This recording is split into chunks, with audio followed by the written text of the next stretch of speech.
चलो देखो, अब आपकी एक्सरसाइज जो है ना, एक्सरसाइज एग्जाम्पल नंबर 6 है और एक्सरसाइज 1C का हम लोग कॉन्सेप्ट कर रहे हैं यहाँ पर। तो आप ध्यान से समझिएगा यहाँ पर, ठीक। देखिए यहाँ पर आपको क्या करना है, सिंपल। एग्जाम्पल नंबर 6 कह रहा है आपसे, कह रहा फाइंड 2 रेशनल नंबर, कह रहा find 2 rational and 2 irrational number between √2 and √3। कह रहा 2 रेशनल और 2 इरेशनल नंबर निकालो √2 और √3 के बीच में। तो एक बात बताओ यार, √2 और √3 के बीच में निकालने के लिए आपको क्या करना पड़ेगा, √2 एंड √3 के बीच में। तो आप सिंपल समझिए, पहले नंबर तो रूट की वैल्यू पता होनी चाहिए। तो √2 की वैल्यू होती है, अगर याद करना चाहो तो आप होती है 1.414, ठीक, 1.4142, ठीक, समथिंग ये होती है। और √3 की वैल्यू जो होती है 1.437, 1.4327 समथिंग ये होती है,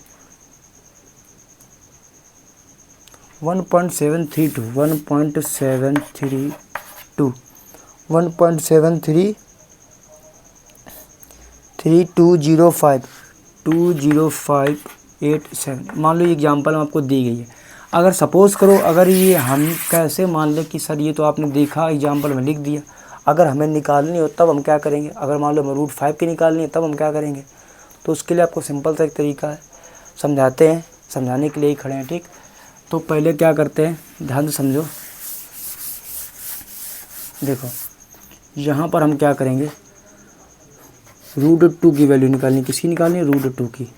तो एक बात आई है, 2 को हम क्या लिख सकते हैं, ये लिख सकते हैं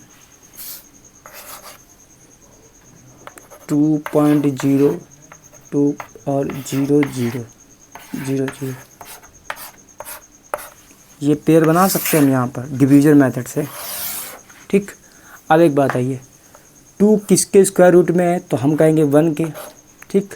उसके बाद पॉइंट, जब 1 का आप 1 का स्क्वायर करेंगे तो कितनी बार जाएगा, 1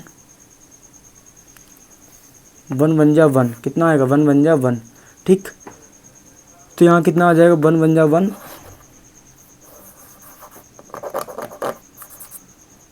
1 जा 1 आ जाएगा, ठीक। ये इस तरीके से निकालते हैं, ठीक। ये डिवीज़न मेथड वाला, ये 1 जा 1 आएगा, ठीक। फिर यहीं पे इसी 1 को क्या करोगे, आप ऐड करते हो तो ये 2 आ जाता है, तो ये आ जाता है 1 पॉइंट, फिर आप 0 उतारते हो ये, ठीक। तो इस तरीके से हम, कुछ ऐसा मेथड होता है डिवीज़न मेथड वाला, उसी तरीके से इसको निकालते हैं। उसकी अलग से हम वीडियो बनाएंगे, ठीक, निकालने वाली।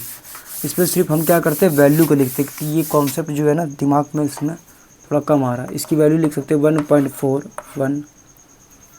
अब इसकी वैल्यू हम याद कर लेते हैं, 1.41421356, ठीक। और उसके बाद हम वैल्यू लिख लेते हैं, √3 की वैल्यू कितनी है, 1.732505087, ठीक। सपोज़ करो ये √3 की वैल्यू है और ये ऊपर वाली √50807 है, ठीक। अब इमेजिन करो, हमें इसके और इसके बीच में क्या निकालना है। पहला नंबर तो बोला है कि एक रेशनल नंबर निकालो, कह रहा फाइंड 2 रेशनल नंबर, ठीक। तो देखो एक बात बताओ, √3 1.41 है, ये 1.37 है।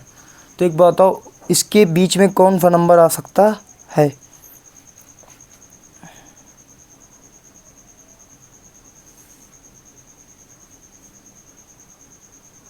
ठीक। अब एक बात बताओ, 1.4173। अब आप एक इमेजिन करेंगे कि यहाँ पर जब आप निकाल रहे हैं तो यहाँ पर 1.4 है और क्या है 1.7 है, क्या है, इमेजिन करिए 1.4 1.7।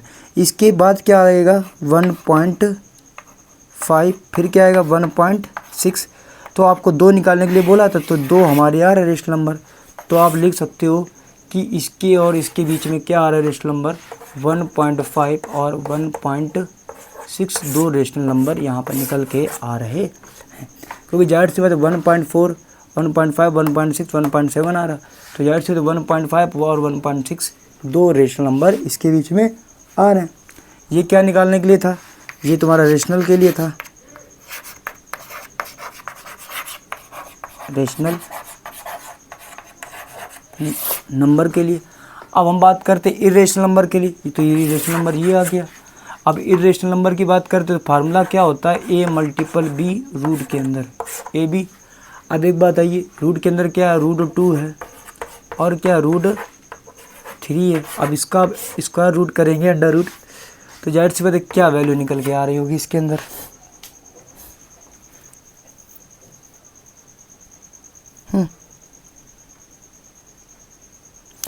अब आप देखोगे कि 1.5 इसकी वैल्यू कितनी है, इसकी वैल्यू कितनी है, इसकी वैल्यू आप देखोगे तो यहाँ पर आ रही है दो निकालने, तो 1.5 और 1.6 आ रहे हैं इसके बीच में।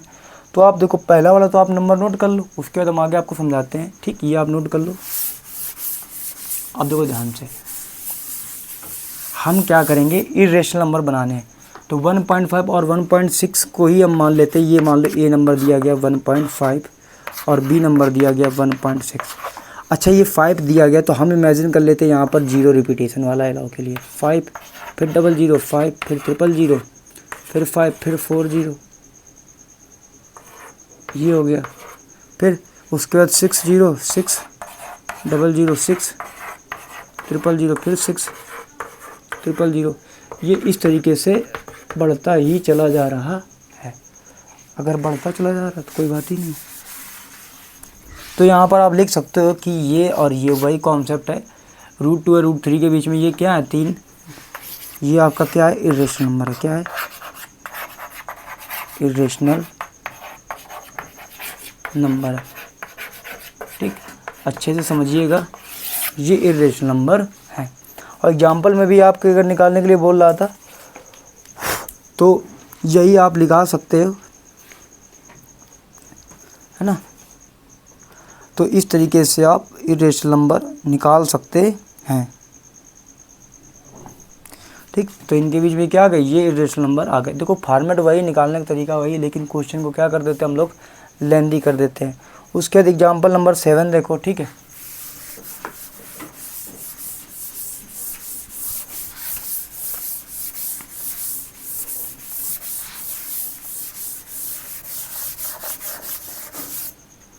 देखो